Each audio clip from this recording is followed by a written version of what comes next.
Hello friends, welcome back to my channel. Let's Connect friends. Today we are giving very most important top 25 social science questions in Hindi for ICAR IARI Technician T1 exam 2022. ICAR IARI से related सामाजिक विज्ञान अथवा social science के बेहद important question को जो है practice सेटों के माध्यम से सॉल्व करवाया जाएगा। और सभी प्रैक्टिस सेटों में चाहे वो विज्ञान या सामाजिक विज्ञान या जीके का हो, जो भी प्रश्न आपके सेट में दिखने को मिलेंगे आपको, वो सभी क्वेश्चंस आपके IARI सिलेबस पर ही बेस होंगे, जो आपके एग्ज़ाम के लिए स्कोर लाने में बहुत ही बेहतर साबित होंगे। जैसा कि मैंने कहा था कि आपको हमारे चैनल पे ICAR IARI टेक्नीशियन T1 के एग्ज़ाम के जो सेक्शंस हैं उनसे रिलेटेड सभी प्रैक्टिस व मॉक टेस्टों को चैनल के थ्रू जो है सॉल्व करा जाए। तो चलिए स्टार्ट करते हैं आज का प्रैक्टिस सेट जो सामाजिक विज्ञान सोशल साइंस पे बेस्ड है। फर्स्ट क्वेश्चन कह रहा है कि यूरोप का मरीज किसे कहा जाता था। तो ऑप्शंस हैं तुर्की, इटली, इंग्लैंड, फ्रांस। तो राइट आंसर क्या हो जाएगा प्रश्न का, यूरोप का जो मरीज है किसे कहा जाता था। तो ऑप्शन जो हमारा तुर्की है ये राइट हो जाएगा। ठीक है, तुर्की जो है इसे यूरोप का मरीज कहा जाता था, क्योंकि उस टाइम जो था ऑटोमन जो सुल्तान थे, ऑटोमन जो सुल्तान थे, सुल्तानों का जो है अत्याचार जो है तुर्की पर बहुत ज़्यादा जो है बढ़ गया था। और इस वजह से जो लोग थे अपनी स्वतंत्रता आंदोलन किया था, जिससे क्या होता है कि जो ऑटोमन साम्राज्य होता है वो क्या पड़ जाता है, कमज़ोर पड़ जाता है इस आंदोलन के तहत। ठीक है, कमज़ोर पड़ जाता है ऑटोमन जो साम्राज्य था। और इसी के बाद जो है जो सेंचुरी थी 19वीं शताब्दी में जो है इस साम्राज्य का, ऑटोमन जो साम्राज्य था, इसका जो है पतन स्टार्ट हो जाता है, या पतन की जो प्रोसेस है वो स्टार्ट हो जाती है। ऑप्शन जो ए था वो राइट हो जाएगा, तुर्की। नेक्स्ट क्वेश्चन की तरफ बढ़ते हैं। अगला प्रश्न कह रहा है कि कावूर कौन था। ठीक है, कह रहा है कावूर जो है वो कौन था। तो ऑप्शंस हैं सर्डिनिया पीडमार्ट का प्रधानमंत्री, सर्डिनिया पीडमार्ट का सम्राट, ऑस्ट्रेलिया का प्रधानमंत्री, इंग्लैंड का विदेश मंत्री। तो राइट आंसर क्या हो जाएगा प्रश्न का, ऑप्शन जो हमारा पहला है, विकल्प जो पहला है, सार्डिनिया का जो था पीडमार्ट का जो प्रधानमंत्री था कावूर। ठीक है, पीडमार्ट का प्रधानमंत्री था कावूर। इसका पूरा नाम अगर हम बात करें तो इसका पूरा नाम था केमिल, इसी का कावूर का केमिल बेंसो कावूर। ठीक, केमिल बेंसो कावूर इसका पूरा नाम था, कावूर। और ये जो था इटली का जो है एकीकरण का एक राजनीतिक था। ठीक है, इटली के एकीकरण का राजनीतिक था कावूर। ठीक है, नेक्स्ट क्वेश्चन की तरफ बढ़ते हैं। अगला प्रश्न कह रहा है कि मारी आन किस देश की राष्ट्रवाद का जो है प्रतीक थी। मारी आन किस देश की राष्ट्रवाद का जो है प्रतीक थी। फ्रांस का, रूस का, इटली का, जर्मनी का। ऑप्शंस हैं, तो राइट ऑप्शंस क्या हो जाएगा, ऑप्शन जो हमारा क्वेश्चन 3 का ऑप्शन जो हमारा ए है, फ्रांस जो है ये मारी आन जो था फ्रांस की जो है राष्ट्रवाद का प्रतीक थी। ठीक है, फ्रांस की राष्ट्रवाद का प्रतीक थी। ठीक है, फ्रांस और जो है जर्मनी के उस टाइम जो था कलाकार जो थे वो स्वतंत्रता और न्याय तथा जो विचार थे, ठीक, उनके जो विचार थे उनको प्रकट करने के लिए जो है नारी रूप का जो है प्रयोग किया था। ठीक, प्रकट करने के लिए जो था नारी रूप का जो है प्रयोग किया था। ठीक है, और फ्रांस में था मारियान जो नारी रूप था, जिससे वो अपनी स्वतंत्रता और न्याय का जो है रूप प्रकट कर रहे थे। और जो जर्मनी की अगर हम बात करें, कहीं क्वेश्चन इसको अगर उल्टा कर दिया कि जर्मनी में जो है राष्ट्रवाद का क्या प्रतीक थी, तो वहाँ पर जर्मनी में थी, जर्मनी की हम बात कर रहे हैं तो जर्मनी में थी जर्मेनिया। ठीक है, जर्मेनिया था। ठीक, दोनों ही क्वेश्चन याद रखिएगा। जर्मनी में जर्मेनिया थी राष्ट्रवाद का प्रतीक, और मारी आन जो था ये फ्रांस का जो है प्रतीक था। अगले क्वेश्चन की तरफ बढ़ते हैं।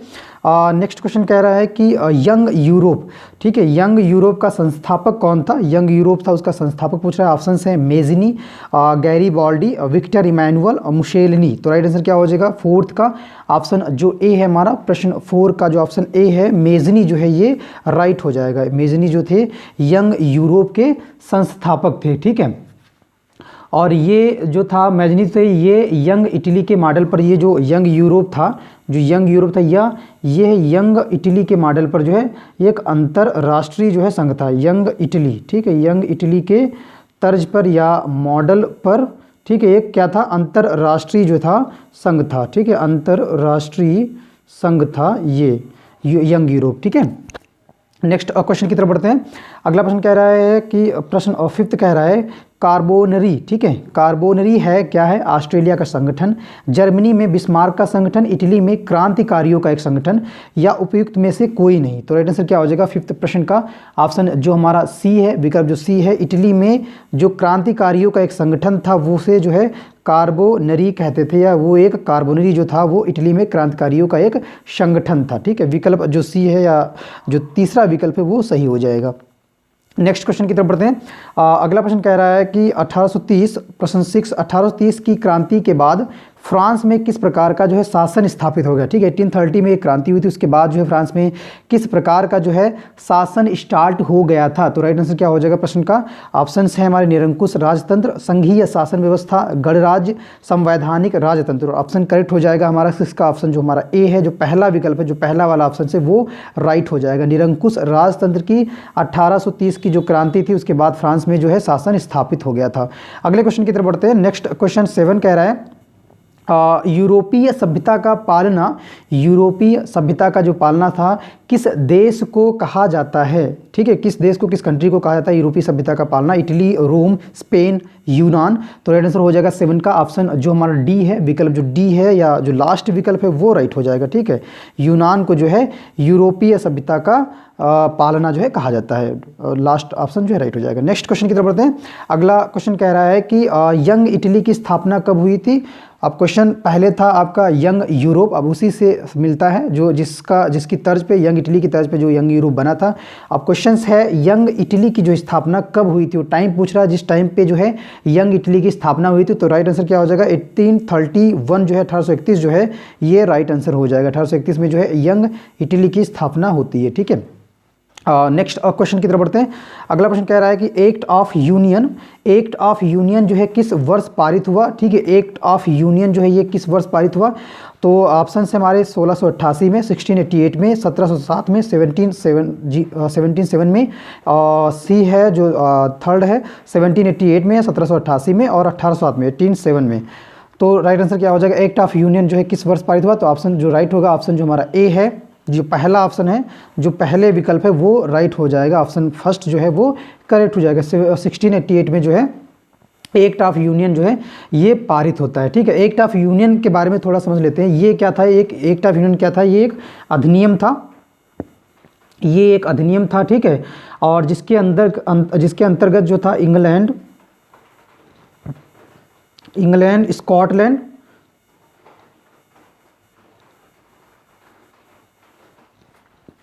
इन दोनों का जो है विलय होता है, ठीक है। जिसके अंतर्गत जो है इंग्लैंड और स्कॉटलैंड का जो है विलय होता है और क्या बन के आता है, ग्रेट ब्रिटेन के रूप में जो है संयुक्त देश का जो है उदय होता है या ओरिजिन में आता है, ठीक। इनके मिलने पे स्कॉटलैंड और ब्रिटेन उसके इंग्लैंड के मिलने पे और ठीक है स्कॉटलैंड इन दोनों के मिलने पर क्या निकल के आता है, क्या उभर के आता है, ग्रेट ब्रिटेन आता है। और ये जो था किसके तहत हुआ था, ये दोनों कैसे शामिल हुए, वो एक्ट ऑफ यूनियन था, इसके तहत जो है ये काम हुआ था। और ये कब बना था, ऑप्शन जो हमारा पहले क्लियर कर चुके हैं, 1688 में जो है ये बना था, ठीक है। अगले क्वेश्चन की तरफ बढ़ते हैं। नेक्स्ट क्वेश्चन कह रहा है 10 इटली के एकीकरण का मसीहा, ठीक है। इटली के एकीकरण का मसीहा कहा जाता है नेपोलियन बोनापार्ट को या मेजनी को, काबूर को या गैरीबाल्डी को। तो राइट आंसर क्या हो जाएगा 10 का ऑप्शन जो हमारा बी है, विकल्प जो बी है, ये जो दूसरा विकल्प है ये राइट हो जाएगा, ठीक है। विकल्प बी जो है ऑप्शन जो बी है या दूसरा जो विकल्प है ये करेक्ट हो जाएगा। मेजनी को जो है इटली का एकीकरण का मसीहा कहा जाता है, ठीक है। नेक्स्ट क्वेश्चन की तरफ बढ़ते हैं। अगला क्वेश्चन कह रहा है 11 यंग इटली की स्थापना किसने की थी, ठीक है। यंग इटली की स्थापना जो थी किसने की थी, मारी ऑन या बिस्मार्क, जियोस्पे या मेत्सनी या उपयुक्त में से कोई नहीं। तो क्वेश्चन 11 का राइट आंसर क्या हो जाएगा, ऑप्शन जो हमारा सी है, मेत्सनी ने जो है जो तीसरा विकल्प है ये राइट हो जाएगा। यंग इटली की स्थापना मेत्सनी ने की थी, ठीक है। और यंग इटली क्या था, एक संस्था थी। यंग इटली जो था क्या था, एक प्रकार का काइंड ऑफ जो ऑर्गेनाइजेशन था, एक संस्था था या संस्था थी। और ये फ्रांस के कहाँ पे स्थापित था, ये था फ्रांस के मर्स लीडा नामक नगर में, ठीक है। फ्रांस के मर्स लीडा नामक नगर में, मर्सलीज नामक जो है नगर में, ठीक है, मर्सलीज नामक नगर में जो है ये स्थापित हुआ था। इसका उद्देश्य था जो इटालवी था उसका एकीकरण था, या इटली का जो है, इसका अगर हम उद्देश्य की बात करें यंग इटली की, तो उद्देश्य था इटली का एकीकरण, ठीक है, इटली का एकीकरण इसका उद्देश्य था, एकीकरण जो था इसका उद्देश्य था यंग इटली का। और मेथ्सनी ने इसकी जो है स्थापना की थी, एक प्रकार से संस्था थी, और ये मार्सलीज नामक नगर में फ्रांस के स्थापित हुई थी, या संस्था जो है ओरिजिन में आई थी। नेक्स्ट क्वेश्चन की तरफ बढ़ते हैं। अगला प्रश्न कह रहा है 12 कह रहा है सेडाओ के युद्ध में किसकी पराजय हुई। जो सेडाओ का युद्ध था उसमें किसकी पराजय हुई। प्रशा की, सार्डिनिया की, ऑस्ट्रिया की, या नेपल्स की। तो राइट आंसर क्या हो जाएगा 12 का ऑप्शन जो हमारा सी है, जो थर्ड विकल्प है, ये राइट हो जाएगा, ठीक है, ये ऑप्शन करेक्ट हो जाएगा। ऑस्ट्रिया की सेडाओ के युद्ध में जो है पराजय हुई थी, ठीक है, ऑस्ट्रिया की सेडाओ के जो युद्ध हुआ था उसमें पराजय हुई थी। सेडाओ का जो युद्ध था किसके किसके बीच में हुआ था, तो ये था हमारा फ्रांस और प्रशा के बीच में, ठीक है, फ्रांस और प्रशा के बीच में युद्ध हुआ था, और इसे जो है फ्रांसीसी जर्मन युद्ध भी बोलते हैं, ठीक, इसे जो है फ्रांसीसी जर्मन युद्ध भी बोलते हैं, जर्मन युद्ध के नाम से भी ये जो है जाना जाता है। और इसमें जो है फ्रांस की जो है हार होती है, और जो होता है नेपोलियन जो है, या नेपोलियन राजवंश की जो सत्ता का अंत भी होता है। इसी के साथ जो सेडाओ का युद्ध था उसमें नेपोलियन जो सत्ता थी, जो राजवंश की सत्ता थी, नेपोलियन राजवंश सत्ता का जो है, राजवंश सत्ता का जो है अंत भी होता है इस सेडाओ के युद्ध में। और किसके किसके बीच में होता है, फ्रांस और प्रशा के बीच में। हार किसकी होती है, ऑस्ट्रिया की या जो है फ्रांस की, ठीक है। नेक्स्ट क्वेश्चन की तरफ बढ़ते हैं। अगले प्रश्न क्या कह रहे हैं वो देखते हैं। प्रश्न 13 कह रहा है कि यूरोपीय राष्ट्रवाद से प्रभावित होकर किस भारतीय शासक जैकोबिन क्लब की स्थापना की थी। किस भारतीय शासक जैकोबिन क्लब की स्थापना की थी। हैदर अली, टीपू सुल्तान, सफदरजंग या शिवाजी। तो राइट आंसर क्या हो जाएगा 13 का 13 का ऑप्शन जो बी है हमारा, जो दूसरा ऑप्शन है ये राइट हो जाएगा, ठीक है। जो दूसरा ऑप्शन है या जो बी है टीपू सुल्तान, जो ये करेक्ट आंसर हो जाएगा। यूरोपीय राष्ट्रवाद से जो ये प्रभावित थे टीपू सुल्तान, और इसी से प्रभावित होकर इन्होंने भारतीय शासक जैकोबिन जो है क्लब की स्थापना की थी टीपू सुल्तान ने। ऐसे भी क्वेश्चन आ सकता है कि जैकोबिन क्लब की स्थापना किसने की थी, तो इसका आंसर क्या हो जाएगा टीपू सुल्तान ने जो है की थी। नेक्स्ट क्वेश्चन की तरफ बढ़ते हैं। अगला प्रश्न क्या कह रहा है वो देखते हैं। क्या कह रहा है प्रश्न 14 कह रहा है कि 1789 क्रांति के समय फ्रांस का जो है सम्राट था। फ्रांस का सम्राट कौन था 1789 में क्रांति हुई थी। तो लुई 16वां था, लुई 15वां था, या लुई 14वां था, या लुई 17वां था। तो राइट आंसर क्या हो जाएगा 1789 क्रांति के समय फ्रांस का सम्राट जो था वो लुई जो था लुई 16वां था, ठीक है, 16वां था, ठीक है। ये पहले में दिया जो पहला ऑप्शन है वही राइट हो जाएगा। लुई 16वां था 1789 क्रांति के समय जो है फ्रांस का सम्राट था, ठीक है। और ये भी क्वेश्चन पूछा जा सकता है कि 1789 की जो क्रांति हुई थी उस समय फ्रांस में कौन सी जो है व्यवस्था थी, ठीक, कौन सी व्यवस्था थी। तो उस टाइम पीरियड में थी सामंती व्यवस्था थी, ठीक है, फ्रांस में। और अगले क्वेश्चन की तरफ बढ़ते हैं। नेक्स्ट क्वेश्चन क्या कह रहा है वो देखते हैं। नेक्स्ट क्वेश्चन कह रहा है 15 किस युद्ध के बाद जर्मनी का एकीकरण पूरा हुआ। क्रीमिया का युद्ध, सेडाओ का युद्ध, प्रशा डेनमार्क युद्ध, या शिडान का युद्ध। तो ऑप्शंस क्या हैं हमने बता दिया है। तो करेक्ट आंसर क्या हो जाएगा 15 का ऑप्शन जो हमारा विकल्प जो डी है लास्ट है वो सही हो जाएगा। शिडान का जो युद्ध है ये राइट आंसर हो जाएगा। किस युद्ध के बाद जो है जर्मनी का एकीकरण हुआ था, तो शिडान का जो युद्ध हुआ था इसके बाद ही जो है जर्मनी का एकीकरण हुआ था, ठीक, जर्मनी का एकीकरण पूरा हुआ था, ठीक है। और इस युद्ध में जो था जर्मनी के जो 4 राज्य थे, ठीक है, जर्मनी के जो 4 राज्य थे, एक पहला था बावेरिया, ये भी आप ध्यान रखिएगा, बावेरिया। दूसरा था बादेन, और थर्ड था बूटर्मवर्ग, ठीक है, बूटर्मवर्ग। और लास्ट था जो चौथा था वो था हेंस। इनको सभी जो है जर्मन संघ में शामिल कर लिया गया, ठीक है। इन चारों जो राज्य थे इन सभी राज्यों को, ये जर्मनी के ही राज्य थे, इन सभी को किसमें शामिल कर लिया गया था जर्मन संघ में जो है, जर्मन संघ में जो है इनको शामिल कर लिया गया था, ठीक है। और जो जर्मनी था, जर्मन जिसको इस प्रकार जो था 18 जनवरी को जो था 18 जनवरी 1871 को जो जर्मनी का एकीकरण होता। अगर ये भी क्वेश्चन इस तरह से पूछा जाए कि जर्मनी का जो है एकीकरण कब पूरा हुआ था, कब पूर्ण हुआ था, तो है आपका 18 जनवरी 1871 में जो था इटली का एकीकरण पूरा हुआ था। ठीक है, इटली का अगर इस तरह से भी क्वेश्चन पूछा जाए कि इटली का एकीकरण कब पूरा हुआ था, तो 18 जनवरी 1871 ईस्वी को जो है जर्मनी का एकीकरण पूरा हुआ था। नेक्स्ट क्वेश्चन की तरफ बढ़ते हैं। अगला क्वेश्चन क्या कह रहा है वो देखते हैं। अगला क्वेश्चन कह रहा है 1616 है। फ्रांस की क्रांति का जो प्रमुख कारण था क्या था? प्रजातंत्र शासन, निरंकुश शासन, गिरफ्तारी पत्र, मनसबदारी प्रथा। तो राइट आंसर क्या हो जाएगा 16 का 16 प्रश्न का ऑप्शन जो दूसरा है हमारा निरंकुश शासन है, ये राइट हो जाएगा। ठीक है, फ्रांस की क्रांति का जो प्रमुख कारण था वो निरंकुश शासन था। ठीक है, निरंकुश शासन था। 16 का जो दूसरा ऑप्शन है वो राइट हो जाएगा। ये जो क्रांति थी इसको दूसरे नाम से भी जानता है, ये थी 1789 में हुई थी। ठीक है, फ्रांस की क्रांति 1789 में हुई थी और यह जो क्रांति थी आधुनिक युग की एक महत्वपूर्ण घटना थी। ठीक है, आधुनिक युग की जो था एक महत्वपूर्ण घटना थी, आधुनिक युग की महत्वपूर्ण जो है घटना थी, महत्वपूर्ण जो है घटना थी।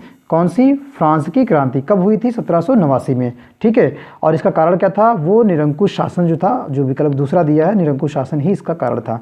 और भी बहुत से कारण थे, सामाजिक कारण अलग थे और राजनीतिक कारण जो है अलग थे। नेक्स्ट बढ़ते हैं, अगले क्वेश्चन क्या कर रहा है वो देखते हैं। 17 क्वेश्चन कह रहा है फ्रांस की महिलाओं को मताधिकार जो है प्राप्त हुआ 1848 में, 1945 में, 1804 में या 1805 में। तो राइट आंसर क्या हो जाएगा 17 का 17 का जो ऑप्शन बी है हमारा, जो दूसरा ऑप्शन है वो राइट हो जाएगा। 1945 में, 1945 में जो है फ्रांस की जो महिलाएं हैं उनको मताधिकार का जो है अधिकार प्राप्त होता है 1945 में। अगले क्वेश्चन की तरफ बढ़ते हैं। नेक्स्ट क्वेश्चन कह रहा है कि 18 नेपोलियन ने जर्मनी में किस संघ की स्थापना की थी? जर्मनी में नेपोलियन ने एक संघ की स्थापना की थी, उस संघ का नाम क्या था ये पूछ रहा है। ट्रांसपेडेंट संघ या सिसेल पाइन संघ या राइन संघ या इनमें से कोई नहीं। तो 18 का 18 का राइट आंसर जो हो जाएगा, जो तीसरा जो विकल्प दिया राइन संघ जो था, हमारा जो राइन संघ था इसको नेपोलियन ने जर्मनी में स्थापित किया था। ठीक है, या स्थापना की थी राइन संघ की। अगले क्वेश्चन की तरफ बढ़ते हैं। नेक्स्ट क्वेश्चन कह रहा है 19 मेजनी का संबंध किस संगठन से था? ठीक है, मेजनी का संबंध पूछ रहा है किस संगठन से था? लाल सेना से था या कार्बोनरी से था या फिलिक हिटोरिया से था या डाइट से था? तो राइट आंसर क्या हो जाएगा 19 का ऑप्शन जो हमारा दूसरा है कार्बोनरी जो है ये मेजनी का इससे संबंध था। ठीक है, कार्बोनरी से मेजनी का या मेजनी का जो है संबंध था। ठीक है, मेजनी का संबंध जो कार्बोनरी एक था क्या संगठन था। ठीक है, और मेजनी का इससे संबंध था। नेक्स्ट क्वेश्चन कह रहा है प्रश्न संख्या 20 कह रहा है कि नेपोलियन बोनापार्ट जो है फ्रांस का सम्राट कब बना?